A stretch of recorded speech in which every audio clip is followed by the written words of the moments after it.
one who discovers akarma in the karma means one who discovers the changelessness as the truth, as the basis of the apparent change. The changing is not my real nature, but the changelessness is the root, is the swarupam, is the source of the apparent change. After that, discussed how a jnani lives. Jnani, one who understands the truth, himself stands as the truth. One who understands the truth, himself stands as a truth. So, by standing as a truth, which is his nature, original nature, essential nature, he becomes free from everything. See, by discovering one's original nature, one becomes free from all problems, all samsara. This can happen only if your real nature is already free. If your real nature is already free, see the point. If my real nature is already freedom, then the bondage I am experiencing is unnatural to me, isn't it? If the bondage is the nature of Atma, if the freedom is the nature of Atma, if freedom is the nature of Atma, then the bondage which I feel, which I experience is an unnatural experience. It is not the experience of what I am, but what I think myself to be. Okay? If I know what I am free. But instead of discovering, seeing myself as I am perceiving something about myself differently. So what is different from freedom? If my real nature is freedom, if I misunderstand, what is the nature of misunderstanding? If my real nature is the Atma, which is freedom, free Atma, I can't misunderstand it as a free Atma, because understanding myself as a free Atma can't be a misunderstanding. It is a right understanding. But the misunderstanding can only be opposite to it. So feeling that I am bound is an unnatural. That unnatural alone we call as a misunderstanding. Okay? The misunderstanding is unnatural to you. It's not your natural self. So the jnani is a one who discovers his real nature. It is not a forced one. It is not an acquired one. It is his spontaneous nature, natural nature. Therefore, he understands that he is already free. Now this is his understanding that I am free is not a specific nature of himself. Note this. That I am free, Atma Chaitanyam, is not the nature of him alone. It is the same nature of everybody. So he is discovering not his own nature, he is discovering everybody's nature. He is experiencing everybody's freedom. Jnani experiences not only his own moksha, he experiences everybody's moksha. This is the point, interesting, see. Jnani discovers not only he is free, he discovers everybody is free. That means what? Everybody's freedom is one freedom. Everybody's nature is one Atma, one all-pervasive Atma. That means he loses his individual Atma. He rejects his individual Atma, comes to discover universal Atma. He discovers the Atma, which is the Atma of not only himself, it is the Atma of all others and every being, and it is everybody's. Of every object on the earth. It is the Atma of every Atma, every person, every individual, every object on the earth. So he is discovering the freedom, the free nature of Atma, or the freedom, in other words, the original nature of Atma. He is discovering, coming to understand, coming to experience the original nature of not only myself, the same is the nature of everybody else. Same is the nature of every person. That means he is discovering a freedom of not only myself, discovering the freedom of every self, everybody. Therefore, the freedom is not something specific to myself. Okay, the freedom which I discover is not specific to myself, because the free nature of Atma is not me alone. Everybody is the same Atma, everybody is the same self. So from that standpoint of that Atma, you and I, the separation doesn't exist. The separation of you and I, once I see that I am a person and you are another person, when I see you and I and the other third person, once I start seeing this individual self, seeing the individual self itself is bondage. Because when I see as an individual self, I miss the universal self, all-inclusive self, the self which includes everybody, the self which is the root of everybody, which is the nature of everybody. Once I misunderstand, I miss it, I miss the original self, anything I take myself other than the real self which I miss it, any other self is only a wrong self. Self means wrong understanding. So I feel, so in that wrong understanding alone, I have a wrong self. That means I am somebody which is not my original nature. I am somebody which is not my original self, but which is a false self. So when I take that false self as myself, I see another self also. I feel another jiva like me, another people like me. Then I feel he is different, I am different, she is different and I am different, or a third person is different. Here you see the first person, second person, third person. You see yourself as a one of the three. Seeing yourself as one of the three persons. Persons are three. First person, second person, third person. When you see you are one of the three persons. Okay. You see one of the three. This one of the three persons is an individual self. This individual self is a bondage. It is not that individual is suffering from bondage. It is not that jiva is suffering from bondage. The very jivahood means bondage. Okay. See, it is not that the jiva is suffering from bondage. The very jivahood, the very jivatvam is bondage. Oh, what is the difference? It is only a way of telling. No, it is real difference. Because if you say, if jiva is suffering from bondage, then the same jiva can get rid of bondage and continue to be jiva. People think like that. If jiva is suffering from bondage, then bondage is extraneous to jiva and jivahood is his nature. This would be the implication. It is wrong. I repeat the same. If jiva was suffering from bondage, suffering from birth and death and old age and then all sufferings, pain and pleasure and insult and honor, success and failure, all kinds of suffering. If jiva was suffering from all kinds of bondage, then bondage is an extraneous to him. Then jiva could get rid of the bondage and continue to be jiva. No, this is not true. This is not true. Because the very jivahood is seeing, perceiving myself. Of course, it is wrong perception. Perception itself means wrong. So, perceiving myself as an individual who is a non-individual, who is an all-encompassing, all-inclusive, one non-dual self. All-encompassing, all-inclusive, one non-dual consciousness. Okay. All-encompassing, all-inclusive, indivisible it is. It is indivisible. That self doesn't divide itself into first person, second person, third person.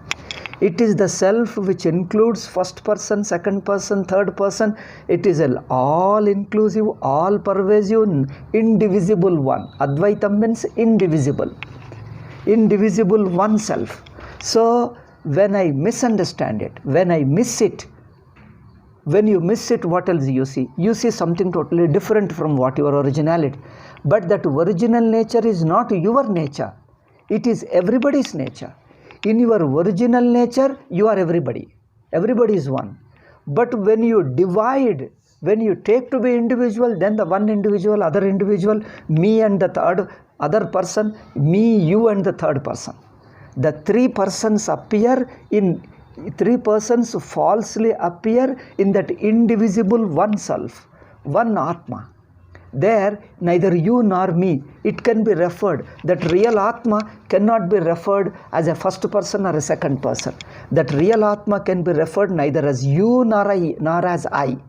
Even the reference of I refers to Jiva, not to the Atma. Because Atma is beyond the reference of I, beyond the reference of you, beyond the reference of another he or she, the third person. He, she, it, the third person. The real self, the absolute self, the indivisible self can be referred neither as a first person, nor as a second person, nor as a third person. So, but it is the source of all the three. It is the source of all the three. Therefore, when you dissolve, when you reject, when you disprove your sense of individuality, you are equally disproving a second person. You are equally disproving the third person, because the idea of person comes when all the three persons appear. Once you have a idea of I, first person, you have the idea of other two persons, second person, third person. So the idea of first person can't arise without the idea of second person you, without the idea of third person he or she or it. Okay, the idea of first person, the thought of first person can't exist independent of the other two persons. When the other two persons are there with reference to I alone, when I have the thought of first person, then only I can think of a second person and third person. Without my being a first person I, if suppose I am not there as a first person I, like in deep sleep, you have no second person and third person, isn't it? No second and third person. The second and third person are relative to first person. Second and third persons are relative to first person. First person is relative to second person and second and third person. Okay? The I, the individual I, the Jivahood is a relative. That's what we say, Jivahood is a relative. It's not an absolute reality. Jivahood is a relational thought, a relational perception of the real truth which is indivisible. The indivisible self, the indivisible Atma, in which all, neither you nor me nor the other person. Or all the words, or in other words you can, it is free from three persons. Or in other words you can say all the three persons refer to him alone. Him means you can't use any person. It is an impersonal one. All the three persons, I refers to the same. You, the word you refers to the same. The word he or she, it, the third person refers to the same. The same truth is referred by three people, then three division itself becomes meaningless. The division of three persons becomes meaningless. That is an experience which Jnani has. That's why we say it is not a variable experience. First person can see somebody other than me. First person can see some other object, like a book is other than me, table is other than me, wall is other than me, a tree is other than me, you are other than me. So I can see always something other than me. But that absolute consciousness, Atma, is neither first person nor second person nor third person. It includes all the three persons. So itself cannot distinguish, cannot see anybody other than apart from himself. So it is a self which cannot be referred as Aham, cannot be referred as a first person. It is an impersonal truth. And Jnani, when he discovers that, he discovers not only his own real self, he discovers everybody's real self. The real self is the reality of everybody. It is a source of all of us. Therefore, don't say Jnani discovers his own self. It doesn't discover his own self, it discovers everybody's self. Because that is the only self of you and me and everybody. See. So therefore, Jnani discovers his own Atma. It is not his own. In fact, the my Atma, the very idea of my itself is a misunderstanding, is a jivahood, is an ajnanam, is samsara. Taking myself as a personal self, as an individual, as a separate self itself is a samsara. Therefore, that individuality or a jivahood or a first person is a relative. It's not an absolute fact. So, leaving the absolute indivisible fact, seeing myself as a relative is adhyasa. This is misunderstanding. This is adhyasa. Okay.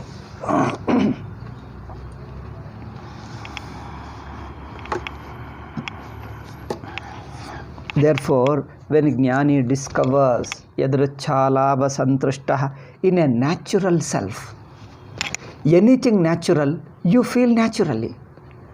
Because any desire is unnatural. Why? Why any desire is unnatural? Any want is unnatural. Any desire is unnatural. Why? Because the very desire means you want to become something. You want to achieve something. You want to acquire what you are not. You want to gain what you are already not. That means there is something other than you which you are not. I am only something, not the other. I am only something. I am a given thing. I am something, I am given thing, but that something given thing is a limited, unacceptable, therefore I want to become something else. What is something? Something other than me. Now, I am something and there is something other than me. This itself comes in the wake of jivahood.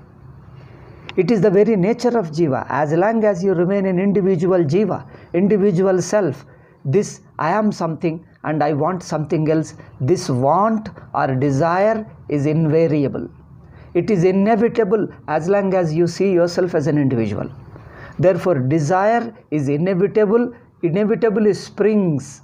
It is inevitable for the person who takes himself to be an individual or a person. The individuality is always incomplete, is always short of something, missing something, wanting something. Therefore, as long as you remain an individual, you are always a wanting person, you are always a desiring person, endlessly desiring. Why our desires are endless? Why we are not able to achieve all fulfillment? Why? Because the very individuality means incompleteness. Individuality itself means I am somebody other than you, other than he, she or it. Itself means a limited self. A limited self can never become totally happy, naturally happy. One is it is limited, second is it is unnatural. Okay? One is it is limited. A limited self keeps on desiring, wanting, wanting, endlessly wanting. Because want comes not because I don't have the other. The want comes, desire comes because I am limited by my very nature. The jivahood, I means the jiva. Jivahood is limited by his very nature. As long as I am limited, the want or a desire is inevitable. Then the desire can go only when the limited being goes away. See, isn't it? As long as I am a limited being, the limited being is an unnatural state. Unnatural means it is a misunderstanding, is an instinctive misunderstanding, instinctive wrong perception. Instinctively there is a wrong perception of myself as somebody exclusive to others.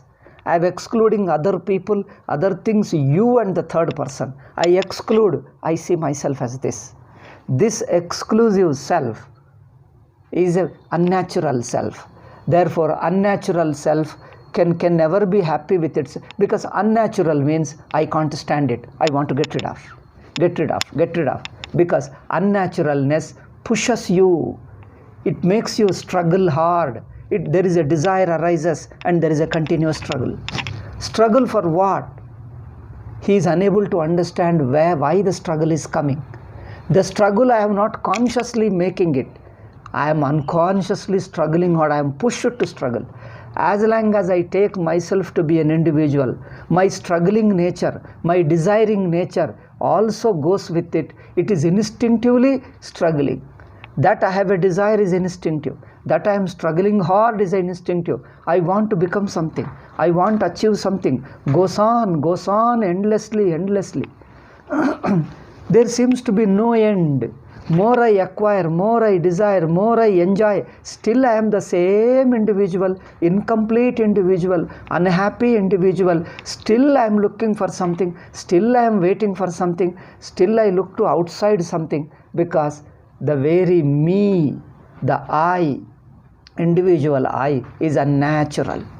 This unnatural one can never be happy with himself. That's why there is an instinctive, that unnatural self, the jivahood is instinctive, and this instinctively there is a rejection, self-rejection. Instinctively self-rejection, I want to become something. What is that something? Something I don't know, but I can't stand this limitation. I can't stand this individuality. I can't stand this imperfection. As a jiva, as an individual self, I'm imperfect. That imperfection is something, is uneasy, uncomfortable. Therefore, instinctively, this unnatural state is an instinctive state. I have not acquired it. I find myself to be an individual. How, I don't know. When, I don't know. Why, I don't know. But this is what I am. This is what we call it beginningless, anadi. Okay, this anadi individuality, instinctively there, unnatural state. But this unnatural state also is a desiring self. A desiring self is a struggling self. First thing is, it is a limited self. Limited self is a desiring self. Desiring self is a struggling self. Then the struggle goes on. The struggle stops when the desire stops. Desire stops only when the individuality is corrected, because individuality is an unnatural. If I can correct my unnatural state and I discover my real state, real nature, my struggling stops. All the struggling is trying to get back to your real nature. You are in an unnatural state. Unnatural itself makes me struggle hard. So the struggling stops when your unnatural individuality gets corrected. The misunderstanding of yourself as an individual gets corrected. You remain your natural self. Natural self is never there is never a struggle in the naturalness. Natural never struggles. Originality never struggles. Originality never feels that there is a missing. There is a want, there is a desire. It doesn't feel. Natural self is free from desire, because you don't want to lose your nature. Do you want to lose your nature and become somebody else? No nature wants to lose itself and become somebody else. You see, natural means what? It is spontaneously natural. You can't make something different, because nature cannot be changed. Nature means originality. Original nature cannot be changed. Unnaturalness can be rejected. Unnaturalness can be rejected, but a natural state, then original nature, is a spontaneous thing. Original nature you accept originally. You become happy because that is your natural state. Because in all happiness, you see, even the worldly experiences of happiness, when you are happy, you look natural. You see them? When you are unhappy, you look unnatural, restless, struggling, worried, tension, create all kinds of problems. When you are happy, you look cheerful and natural, spontaneous you look. You see, whenever you are happy, you are very natural, very spontaneous. No desire, no trying to become something, no desiring to something else. You feel so spontaneous and natural. Natural self is always naturally happy. Therefore, happiness is nature. Unhappiness is unnatural. Okay? Unhappiness is unnatural. Happiness is natural. It is the very nature. That's what we call Atma. Atma is a Sanskrit word which means in Sanskrit natural self. What is not made up, what is not made, what is not acquired, not by any effort. It is unmade. Unmade means not acquired, not modified, not not a product of something. It's naturally there on its own. It can't be modified. It can't be changed. It is just is by itself. The very existence, the very being, the very self-existence. That's why we call it existence, self-existence, natural existence. That existence is the Atma. It is not your Atma or his Atma or her Atma. It is not somebody's Atma. It is the Atma of the whole universe. It is everybody's Atma. Atma means originality. Atma means nature. It is the originality, the real nature of every one of us. It is everybody's Atma. Okay.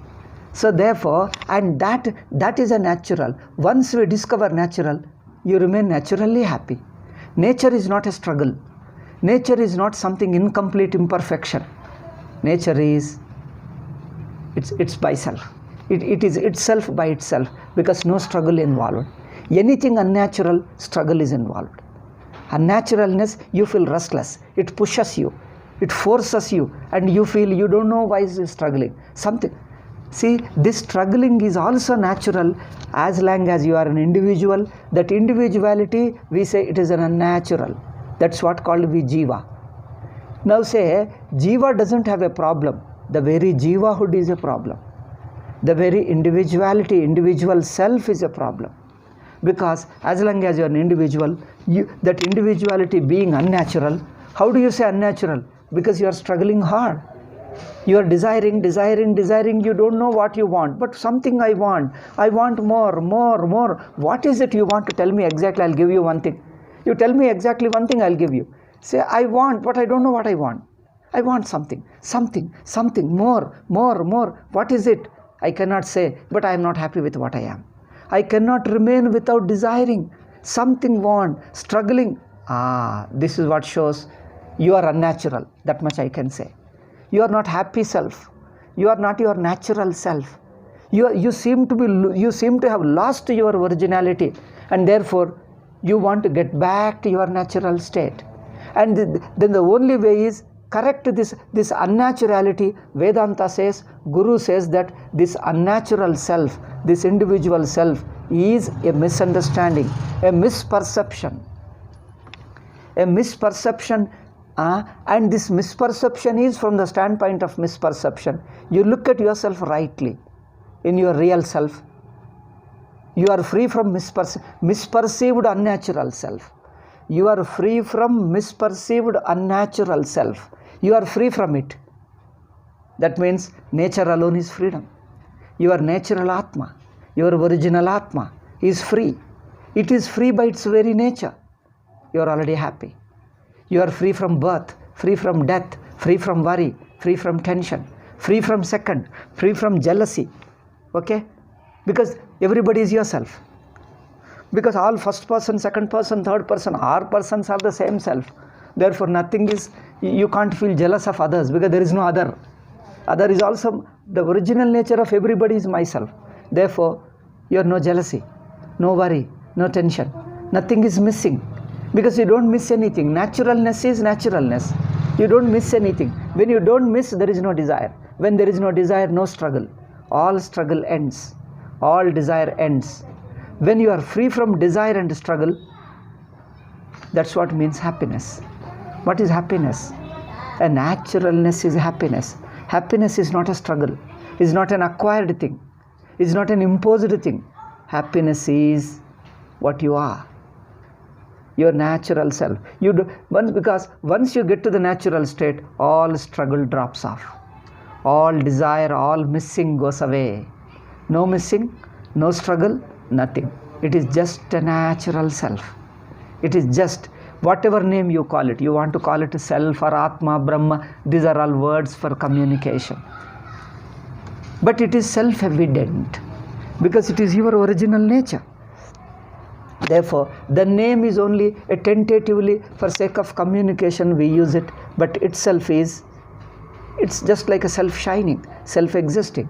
So a jnani who discovers that Atma is naturally free. But what about the individuality that appeared so far like a body and etc.? Where does it appear? Where does the individuality appear? Individuality appears to another individual when you take the standpoint of mind and sense organs.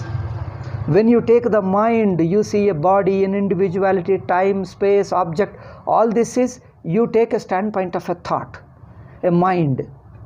You take a standpoint of a thought and mind, then you see another mind and body and thought and everything.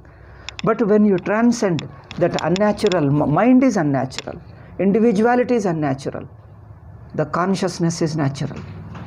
Okay, like in deep sleep, you give up the entire waking state. You don't give up, you find that it is not there. See, you don't give up your waking state and go to deep sleep. People think that as a waker, I am going to deep sleep, I am going to sleep, I am going to sleep. I tell you, as long as you are thinking, I am going to sleep, you don't go, you are remaining here alone. In the sleep, the waker is non-existent. Waker has not gone to deep sleep. Waker himself doesn't exist. Why? He is already swallowed. Because he never existed separate from it. The waking person who experienced the waking world never existed separate from the deep sleep, which is an infinite self. The infinite self, indivisible self. Not divided into first person, second person, third person. No division. Indivisible self. So it is not that the waker goes and merges into it. It is a way of telling. In fact, there is no going and merging. Because going back and merging assumes that you have come out of it. See, you think that you have come out of deep sleep, you have become an individual. In deep sleep, I was not an individual. From the standpoint of deep sleep, I am never an individual. I am the whole indivisible self. But in the waking standpoint, I look like an individual. As an individual, I struggle. I want that thing, this thing, something, go on struggling. So as a waking person, I am an individual, a struggling individual, a desiring individual, an imperfect individual. So this individual wants to go back to deep sleep and merge it. Wants to go back and merging is also again the misunderstanding alone. It is again the individuality who wants to go. I tell you, individuality can't go and merge. You only shift your standpoint to the deep sleep and look at here. Waking has already merged. Already when? It was never away. No question of merging. See, waking individual, waking person comes and merges in deep sleep. This way of telling is wrong. Comes and merges? When was he away to come and merge? There is no waking individual apart from the total absolute deep sleep. Deep sleep is an absolute self. Okay? Deep sleep is you. You can't think of it. Your self-existence without a thought of you. If you think of you, then you become a waker. If you have a thought of yourself, the thinking, once you have an image of yourself, I am so and so, that is a waking individual.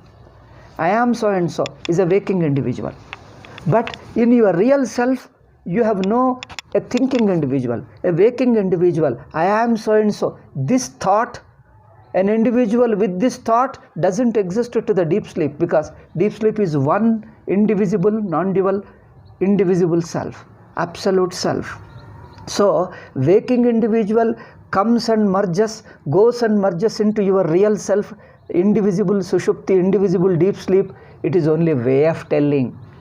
It is only assuming that you are separate, you talk of this. But the assumption itself is wrong. That you are a waking individual away from the deep sleep itself is a wrong assumption. That's why we say this is adhyasa.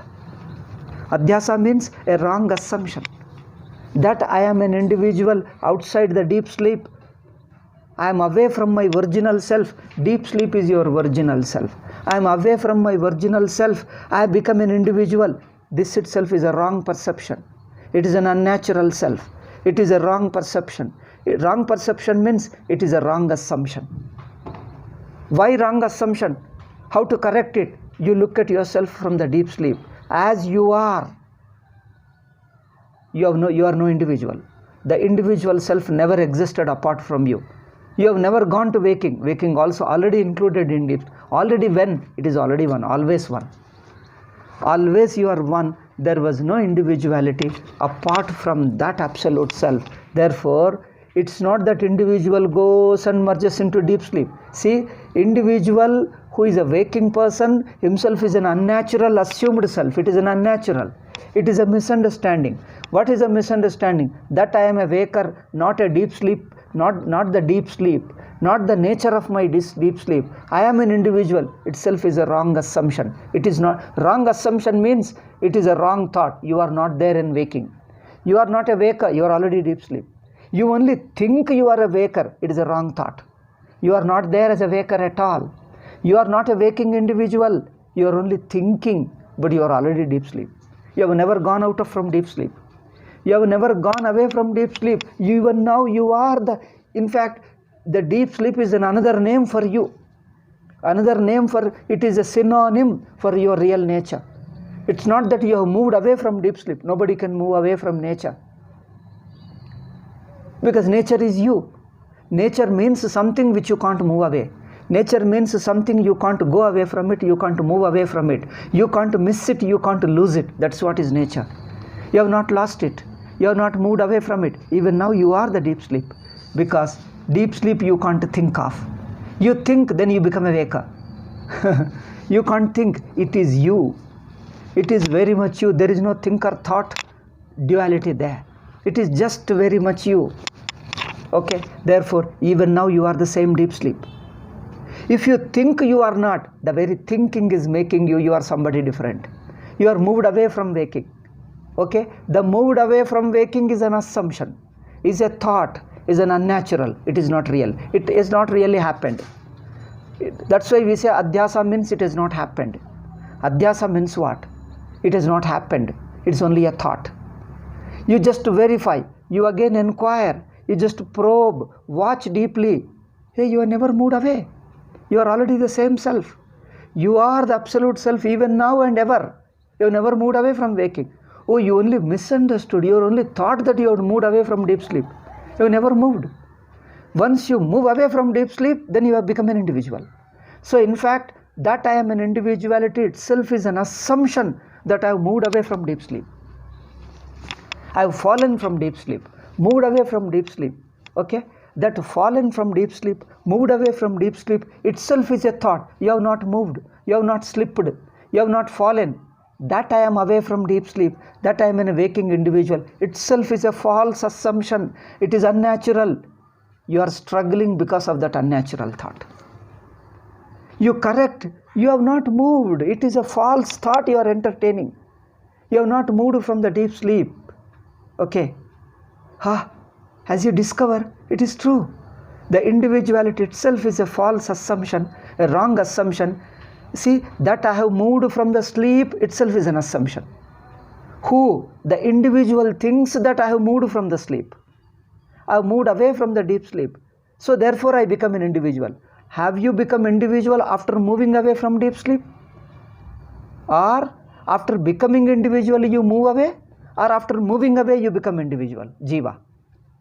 After moving away from the deep sleep you become individual? Or I put it again, see. After moving away from the deep sleep you become an individual jiva? Or as an individual jiva you move away from deep sleep? Both are wrong. It's an assumption. Nobody moved away. No moving away. It's an assumption. Because you are, what you are is called another name as deep sleep. It is just you. It is just you means you word also doesn't apply. It is only for communication I am using one word. It is you and I, these words don't apply. You and I were assumed names, imposed names. Otherwise, the real self itself is a natural self, remains natural. How can you miss naturalness and become unnatural? Naturalness cannot be lost. You can't move away from it. You can't slip. You can't miss it. You can't slip down, fall down from it. Because nature is nature. Nature means what cannot be lost. Nature means what can't be lost, what can't be missed. That is nature. That means even now it is there. It is the same consciousness. It is existing. It is all inclusive. Even this so-called individuality, this as if I am an individual. So it is an individual talking as if I am an individual. as if I am away from sleep. I have moved away from sleep. This I, which thinks I have moved, the very thought of I means moving away from deep sleep, because deep sleep can't have I thought. My real self, the deep sleep doesn't have an I thought.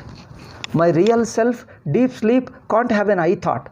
If once the I thought means moved away from deep sleep, the very I thought is moving away from deep sleep, missing the deep sleep, missing my original self. The very I thought means missing my real nature. Okay, so therefore the I thought itself is a false thought. It creates a feeling that you have missed it. Because the very I thought thinks that I have missed my original self. I have missed my deep sleep. Okay, the very I thought itself is a wrong thought, is a false thought, because it creates a feeling I have missed it, I have lost it, I am away from it, I am unnatural. The very thought of unnaturality, unnaturalness.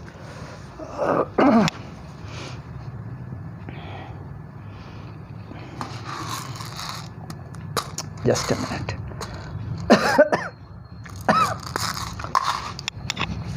So therefore,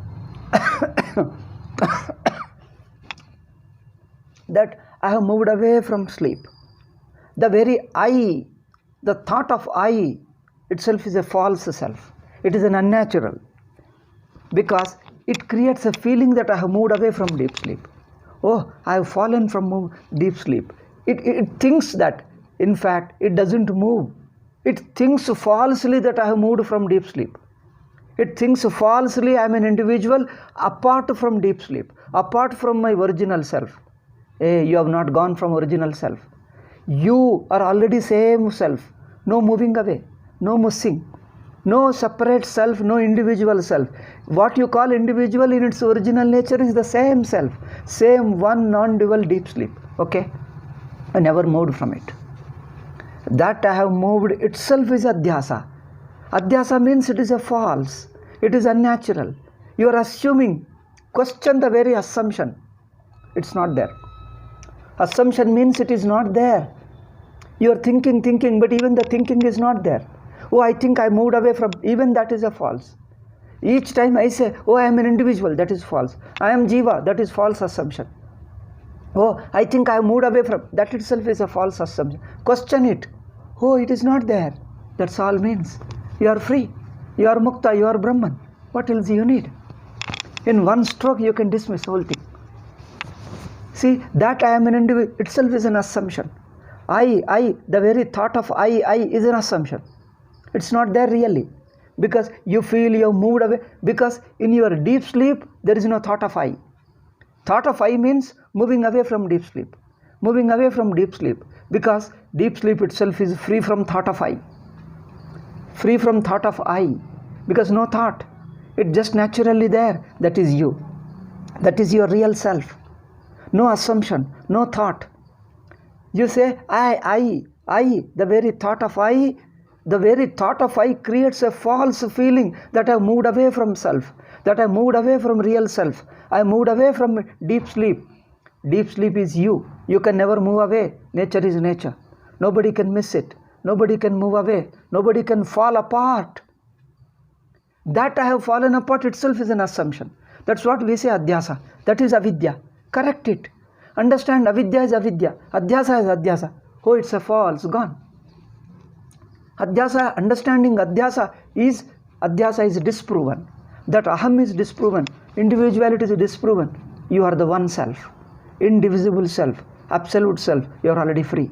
No birth, no death, no worry, no tension, nothing. It is ever liberated. It is ever free self.